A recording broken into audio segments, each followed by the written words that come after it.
The first part of our meeting tonight is an introduction on the Shepparton Motor Museum, which is being renovated over the next 6 months or so.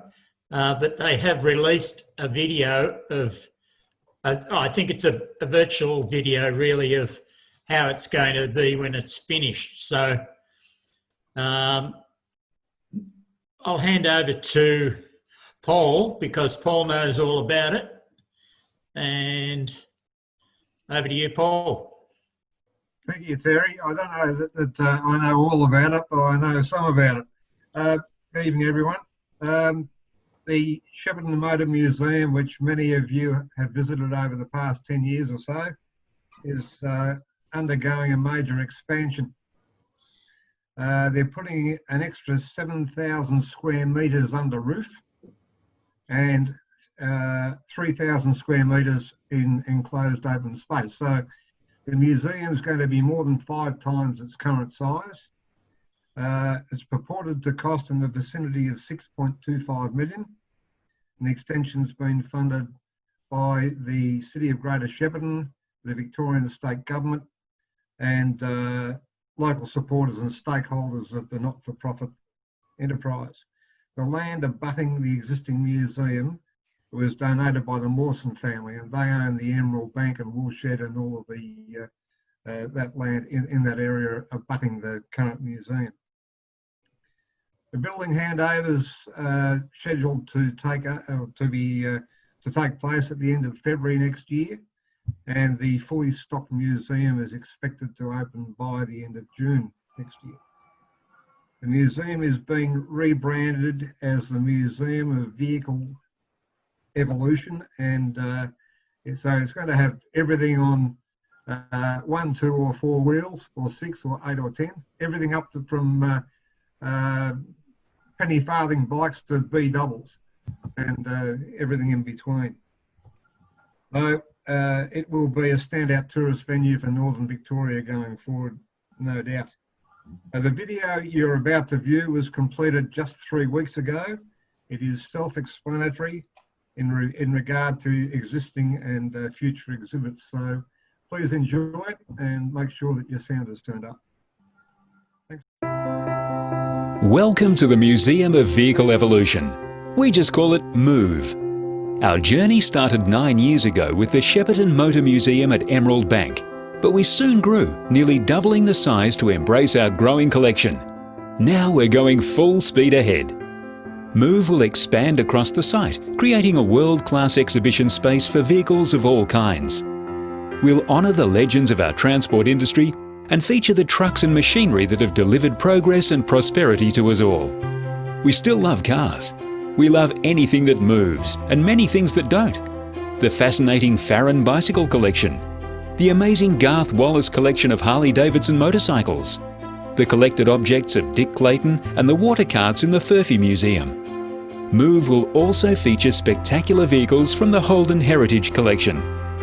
Designed by award-winning international designer Alistair Saris, MOVE will use feature lighting, projection and clever internal spaces, making it a place to explore, to discover and to be surprised. We're already working to expand the visitor experience. MOVE hopes to become the permanent home for the remarkable Lowell Thompson clothing collection, 10,000 items of clothing and accessories dating back to the First Fleet. MOVE is a community enterprise which is being built with your support and significant contributions from the Australia and Victorian governments and the Greater Shepparton City Council. MOVE will be a major attraction for Shepparton, drawing people to the region in its own right and providing another activity to extend the stay of tourists and those visiting family and friends. MOVE welcomes your support. Together, we're creating a museum we can be proud of, a place to interact, educate and be entertained.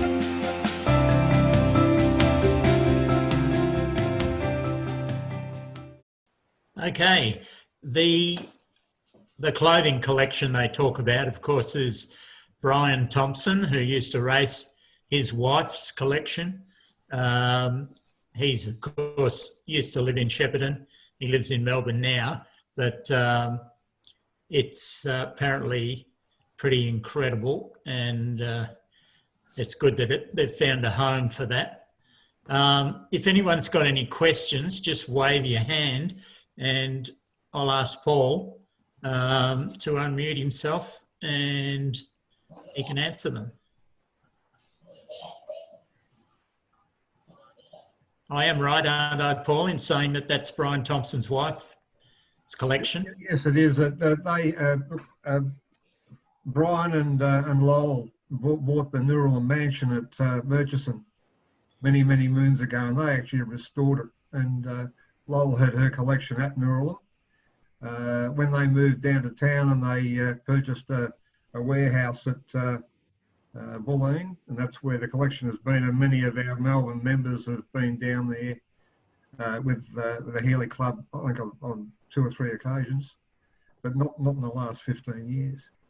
So it's now that their property has been compulsorily acquired for the extension of the Western Ring Road, they need a new home for it. So luckily it's going to be up at the Museum of Vehicle Evolution. Look forward to that. So it's something else to look at when we get up there. Anyone got any questions about it? If you have, just wave your hand and you can ask Paul. Otherwise, we'll move on to the quiz, which you've got that ready to. Mike Welsh has joined us from the Austin Healey Sprite Club. Oh yeah, I can see Mike down the bottom there. Welcome, Hi, Mike. Good evening, all. Good to see you. Yeah. Thank you for inviting me. That's all right. Yeah. I've sat in on a couple of yours, so. Returning the favour. Yeah. Yeah. Okay. Bring it on, Prue. Okay, Prue, over to you. Okay, well, I doubt if you'll see any of these cars in the Shepparton Museum, but no doubt they're, well, quite likely in a museum anyway, somewhere. Question 1 is a little bit of a trick question, but I'm sure you'll work it all out.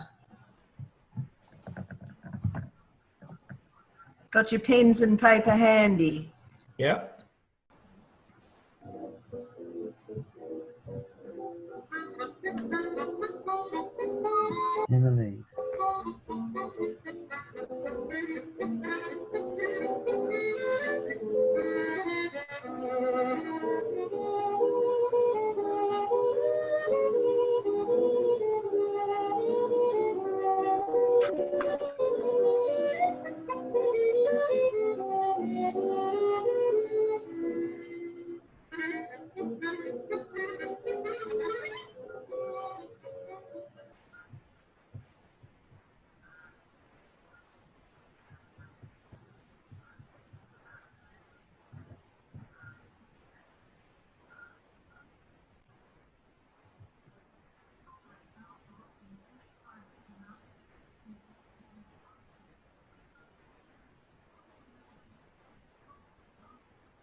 In all of those.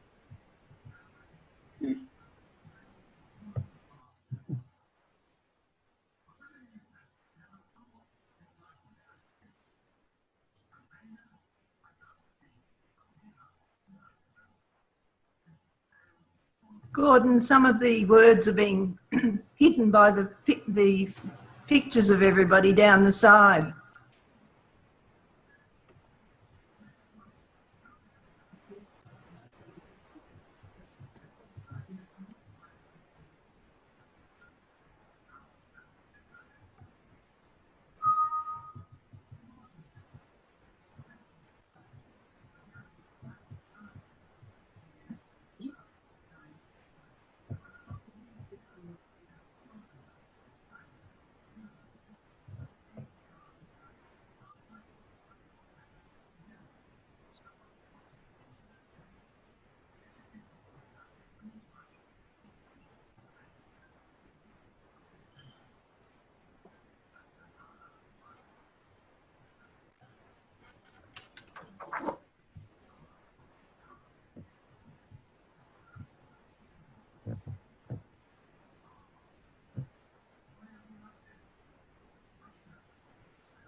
Okay, thank you, Prue, for that.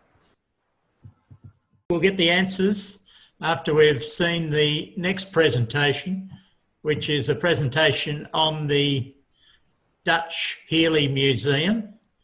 I haven't been there. I have to introduce you. You're Hans van der Kerkhoff. Yes. Did I get that right? That's right. I've been working on it. Yeah, that's good. Yeah. And you're the founder of the Healey Museum, right? Yes, I'm the founder and I'm the chairman of the foundation. And I'm the curator. So, but I serve the drinks, I clean the dustbin, I do everything together with my wife. You do it all with your wife. That's Yes. excellent. How did the museum come about? How did it come about here in the Netherlands? What is it about the Netherlands that excites people about these British cars? Holland is a classic car country.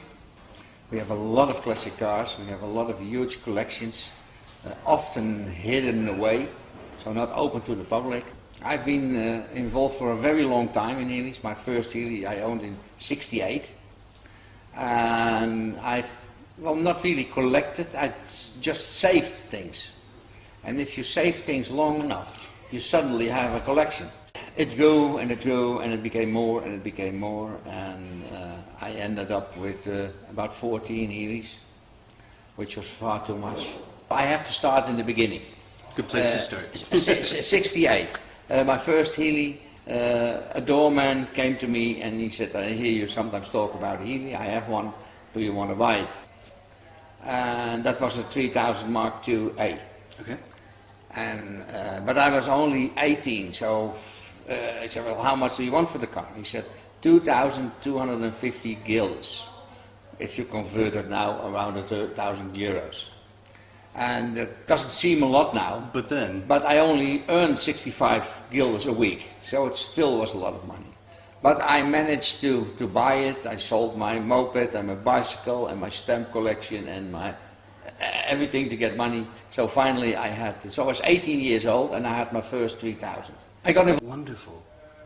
Yeah, I imagine finding a location would be It was huge very stumbling difficult, block. very difficult, because originally I was looking for an old factory, but the problem, I think that's worldwide, not only in the Netherlands, is pollution. Asbest roofs, oil, pollution, ground, so that was, couldn't succeed. And another thing was parking space. Right. Because if you go to we have a lot of parking space, eight cars. Yeah, but that's not enough if you want to do car meetings. Yeah. Well, you've seen it yesterday. That you need a lot of space to. Yeah. Yesterday there was 20 Healeys in your I parking haven't lot. counted I didn't them. count either, No. but it's the most Healeys I've seen in one spot ever. It was really a wonderful experience. Now, to give you an idea, yesterday was a small event. Small event. I'm coming back for a big one. We had once had A design decision. next to that. We have what we call the Friends of the Museum, and that's what you experienced yesterday. Very good friends too. Once a year we have a day for volunteers and friends. That are people, they pay 100 euros a year, and then you can come. But if you live in this area, you're not going to come every week to pay 12 euros to visit the museum. So that's why we have the Friends, 100 euros. You can come in as often as you want with 2 people. Yeah, that's what we call the Friends. So that's a big support for the existence of the Healey Museum. And next to that we have, of course, the meetings, club meetings, the yearly meetings. We rent out the museum for business meetings. We all have now, they have just arrived, a motor cycling club. They come and have a lunch. Next week we have the TVR club, MG club, Jaguar, BMW. On our website, which you can look, we'll visit the museum, and that's a lot of important company. The big advantage is that Healey is what we call a dead brand. It's no longer produced, so no car company has a problem by coming here to have a meeting. That's a good point, yeah. Because if you go to Laumann, for example, that's a brand They are the history is a brand. Yeah. So BMW, Mercedes, they don't go. No. So, and that's our big advantage too. And then of course we have to start for a rally, a finish of a rally. That's why we make our living. Good. Well, I hope my followers can help you out. Yeah. Now I'm going to ask you the most difficult question. This is the Sophie's Choice question. What is your favorite car in the museum? Completely depends on the event or where I'm going. As I told earlier, if we go on a holiday, I take the BJ8 because that's part of the family. It's a car which I love to drive. It's got a fully prepared Dennis Wells engine in it. I've done a lot on the heat, so that problem is solved. But for example, yesterday the B&2, that's a marvelous car to drive. The BN7, which is the rare bird, that's one of the 350 built, with a two-seater hardtop on it, a tri-carb, a rebuilt engine, lovely car to drive. The black one is a rut speed, tri-carb, tuned, side exhaust. If you go in the mountains with the rut speed, it's exciting. The pearl in our museum is of course Donald Healey's private car. That's the one that surprised me the most yesterday. That's the S Coupe. There were only 2 coupes built, and this is one of them. And Donald drove that car for more than 9 years, and he drove it from Perranport, where he lived, to Warwick every day. And that's a very special car. We're going to play a little game. We're going to... For 20 years. And when you put the rubbers on a Healey, it becomes a completely different car. And to give you an idea, 54 FAC we raced, and also the yellow one, which I later show you a picture of Le Mans. And then we're talking about a full prepared race engine with 300 brake horsepower and a top speed of 260 kilometers. Wow. So that's, and I'll show you later in a movie. But on the other end, Le Mans is a long straight, so the top speed is incredible. Right. Chicane is more, if you go to Zandvoort, for example, then it's small and curvy, but it's so difficult. It's difficult. And you asked me BN1 or BJ8. The BN1 and 2 are far more fun to drive than a BJ8. The 6-cylinder engines are, I won't say too heavy in the front, but it's a completely different car. But a BJ8, the red one, which is in the museum now, I've done over 300,000 kilometers in that car. 300,000? Yes. Wow. And this is my 3rd engine. I've done, rallied it in the beginning, and now I'm taking it easier. And that car has become a part of the family. So that's why I say BJ8, but to be honest, driving yesterday you enjoyed the BN2. Very much. It's more a car you can throw around. Yeah. And the BJ8 is more comfortable. You have the hood, so if you take it on holiday and it starts raining, you can close it easily. You have more luggage space. That was the difficult choices you had to make, and the hardtop and open. I have both. I have an open and I have a closed one with a hardtop.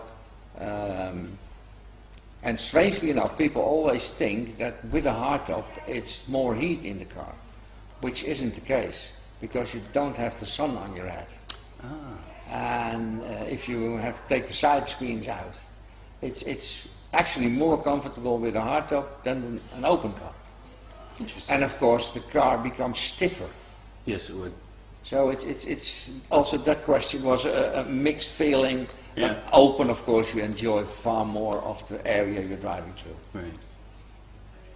Okay, I do want to talk about this car that's sitting behind us, not the Bug-Eye, this one. Yes.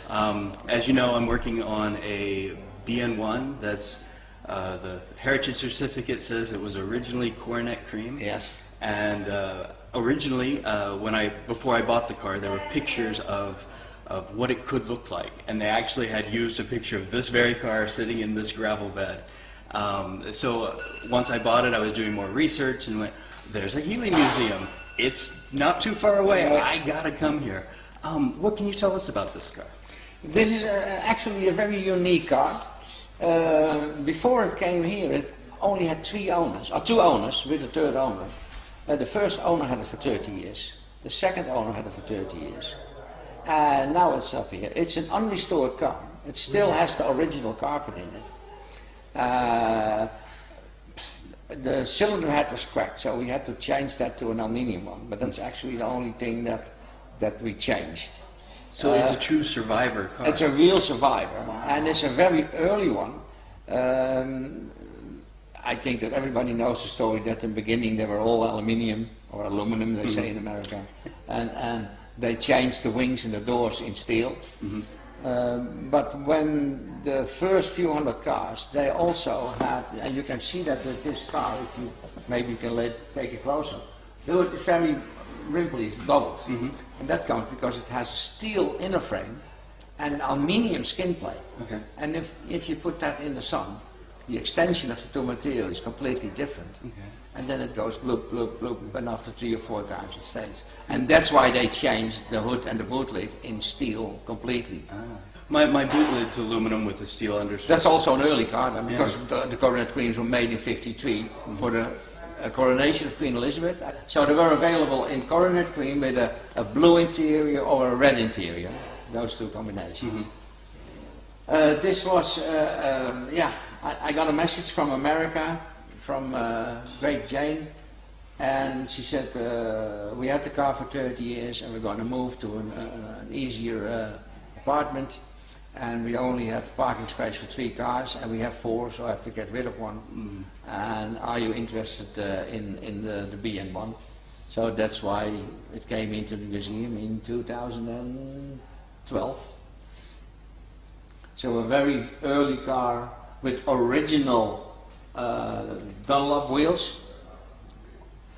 I don't know if you know the difference between we call it replicas and the original ones. In an original one, the inner circle is far more flat than on the new ones. If you have the original one, put new spokes in. Try to keep that. Yeah. You also have probably the original tag on the inside, in the boot lid. The plastic plate with all the numbers. No, I think I'm missing that. You can see that. I'll show you later. It's unrestored, as I said. It's very original. That's even better, really. Because my car is in such a state I need to have a reference. Yeah. And this is. Yeah, you won't find a better one than this. Reference than this. You can see on top of the door, because it has been resprayed once in '61. Okay. And you can see on top of the doors, it's completely worn through by leaning out the arm. And there you can see the original color. Oh, that's the original. It was an extra from Hamburg. It's got the original full glass side screens. You ever seen those? No. I've only seen the plasticky one. Oh wow! That's beautiful. Only the very early cars have that.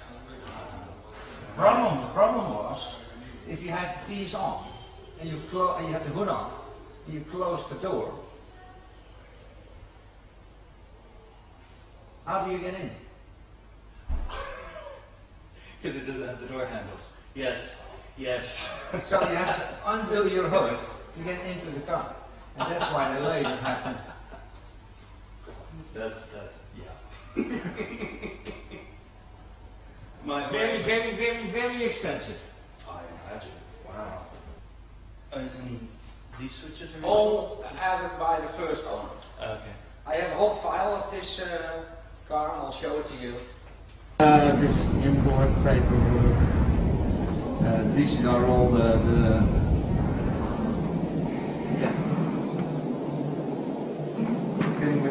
This is the American tail. This is the original invoice. Jaguar, Cleveland. Yeah.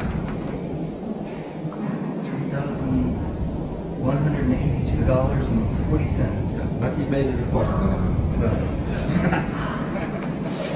Original warranty paper. Probably can't bring it in for warranty. No. This is he financed the car, got the finance papers. He wrote a letter to the Donald Healey company and said, I only have 3 gears, but they told me originally it had 4 gears.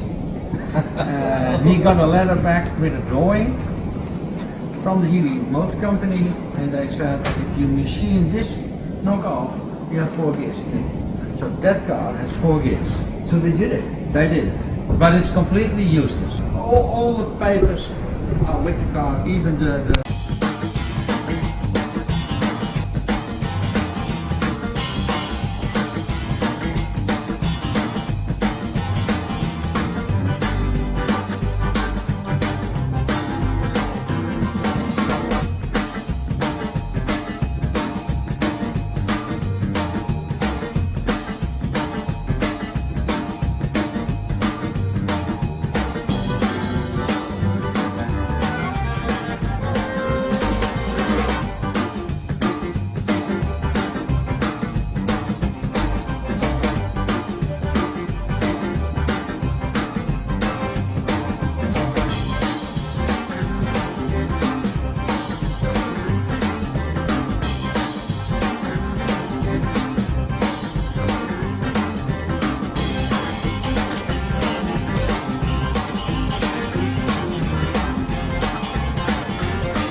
Okay.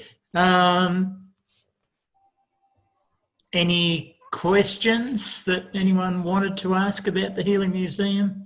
I don't know whether we can answer them, but otherwise I'll hand over to Prue and she can go through the answers to the quiz.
Back to the Future.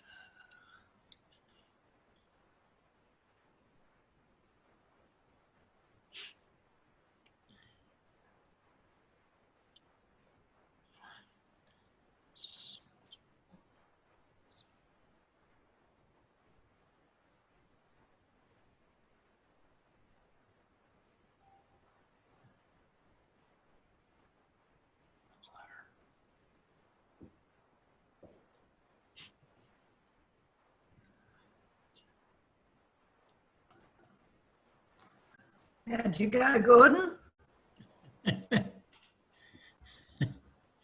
Thank you, Prue.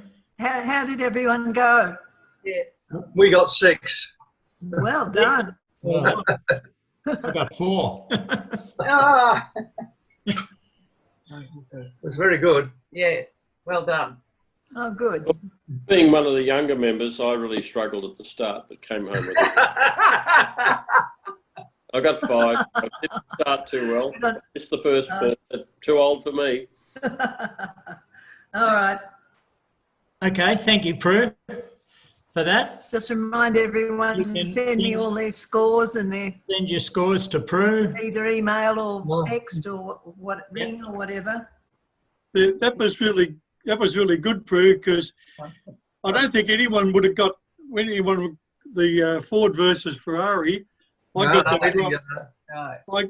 got that right, but it's only because I watched the film about 4 times. But that was really good. Everyone thinks it was Ford that won, but it wasn't, of course, McLaren. Yep. Yeah, Okay. very good, Prue. Okay. I'll send my answers through. Right. See if you can make head or tail of them. All right. I think that wraps us up for tonight. You're welcome to stay on and chat if you want to. Selwyn, got your hand up? What would you like to say? Yeah, mate, just like to take you back to Paul's point about the Thompsons. I remember, now bear in mind, this is about 55, 60 years ago, I suppose, that I was up at Albury watching some races, and it was the old circuit at the Weir, and I think Thompson was racing that very fast sports car of his, and if I remember it rightly, Harry Firth was racing a Porsche, I think. And what I do remember about it is there was fog at the end of the track from where we were. It must have been early in the morning. You couldn't see the end of the track, and Thompson wouldn't let him in. It was the widest car on the track.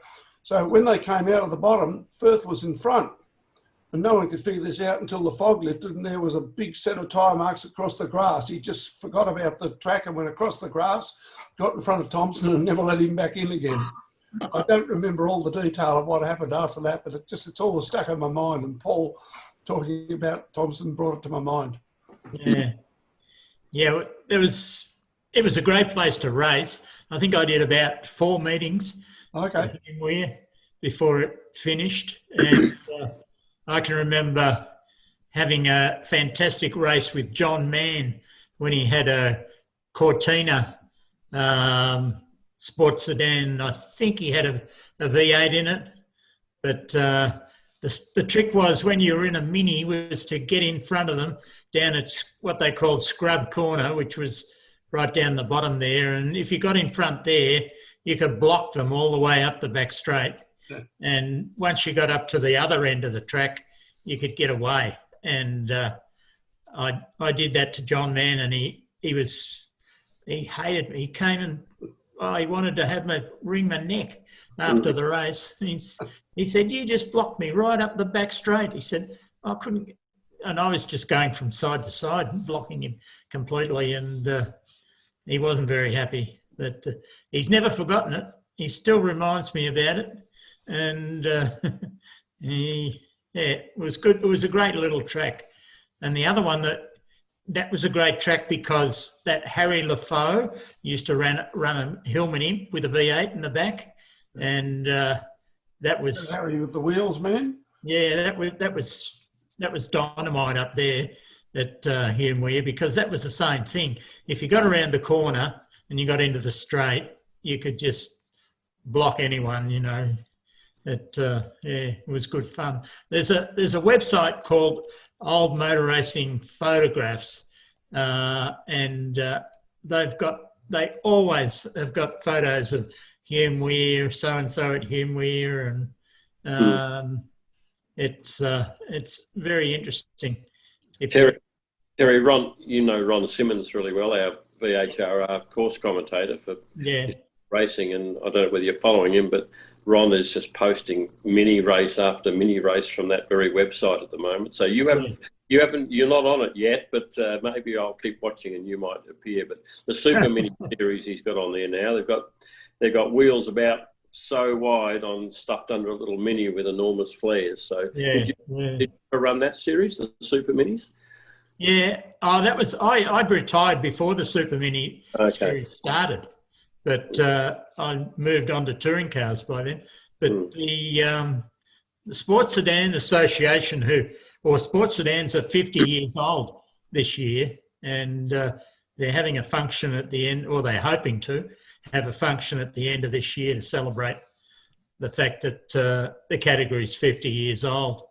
But there's some of like Brian Thompson, who we were talking about there, he's amazing. He still comes to some of the Peninsula Boys events. And the last, I think it was earlier this year, they had the one at Tyab Airport, which they have every year. And Brian Thompson was there, and I was I was waiting they had a sausage sizzle for lunch, and we were all queued up and waiting to get a sausage, and there's this bloke in front of me, and I noticed he was on walking stick, and I didn't know who it was until I got up to where we were getting the sausages, and I recognised him. It was Jim McEwen. He was talking to his son after. His son's actually got a Healey. Jim McEwen had a Healey, right going. He's had it for a fair while, and they finished restoring it, and his son's got it now. And I said to his son, I said, "Oh, you'll have to join the Healey Club." And he said, "Oh yeah, send me the forms." He said, "I'll join." But yeah, poor old Jim's showing his age a bit, but compared to Brian Thompson, just looks like he could run around the block. You know, he's amazing. But yeah, so they were the good old days. Okay, if you'd like to speak, or maybe you can unmute everyone, Gordon. Can you unmute everyone? And because there's still quite a few that are muted. Have to do that themselves. Have to do it themselves. Okay, so if you want to say something, you'll Hello, have to unmute. Terry. Yes, Rod. Well, we've got Mike Welsh here from the Sprite Club. Mike, that was a terrific meeting last week about the Bend, and I was just wondering if you had any more thoughts or feedback from the members, because it looks like an ideal place for the Healey Club, the Sprite Club from Victoria, and the South Australian members to go and do something there. So have you had any further thoughts on that? Not really. Dean King from the South Australian Club has got one of the memberships over there, and he raves about the circuit. He said it's absolutely brilliant. We've called in there on the way back from Malala last year and had a quick look at it, but obviously didn't get onto the track. I guess we were all hoping to get over there for the MSCA event in June, which never happened because of the pandemic. But yeah, I think there's a lot of people who are looking very enthusiastically about going over there and having a crack at it. I was actually thinking more about a central location that's very social as well, because he talked about the ability to do runs around the track, not competitive runs, probably with a passenger short-term hire, which wouldn't break either club and so on. And then, of course, the area with, you're only an hour from Adelaide, less than that to Harndorf and down the Murray Bridge and stuff. So it just struck me as a really, really good place for a place to go, with the Ridges Hotel, the accommodation in the Big Four caravan park with cabins and stuff. So I was quite impressed. Yeah, it was certainly very well thought out, and they've tried to cover everything. So one of the questions that came up that didn't actually make it through to Michael Rossi, who's the media manager who gave the presentation, was whether they've got aspirations to Formula One circuit. So I never actually got around to asking about that. But apart from that, they've, as you saw, Rod, they've got a four-wheel drive track, they've got karting track, they've got a skid pan, and they've got was it about 6 different circuits that they could arrange around the master circuit. So they sort of cater for just about everything. Yes, Mick. A group of the South Australians did it on Sunday, a tour. They did a 4 laps and a lunch, and I don't know how much it costs, but they all went around there on Sunday, and they said it was fantastic, you know, what they got to do. So yeah, it's good. Yeah, they're very accommodating, and that's quite a common thing for car clubs to do. Okay. It's interesting how with the new circuits, and it's happened at the Bend, and it looks as though, if I can read into what Gordon sent today about Pakenham, they now have to build a total package with just about catering for everything on, well, certainly 4 wheels and probably 2 as well, right across the board, which is fantastic. I think it just makes them more viable. And that one at Pakenham, if that happens in the next 10 or 15 years, that'll be a great asset. Yes, apparently it's quite a few approvals that it might happen at some stage. The other thing, just quickly on the Bend, is that the people who own it have taken over Malala, and I know there were some concerns a couple of years ago that they might just close that down because they saw it as being too competitive, but they haven't. They've brought it under their wing, and they're actually going to make some improvements to the Malala circuit as well. So for those of us who really enjoy going over there and racing on the track over there, it's great to know that it's going to remain. Yep. Okay, thanks, Mike. Yeah. I must go. I'll see you all later. It's good. Okay. It's good to see. Good to see you. All right. I'll say good night. Yep. Good night from me too. Good night. Good night, everyone. Thanks for inviting me. Good night.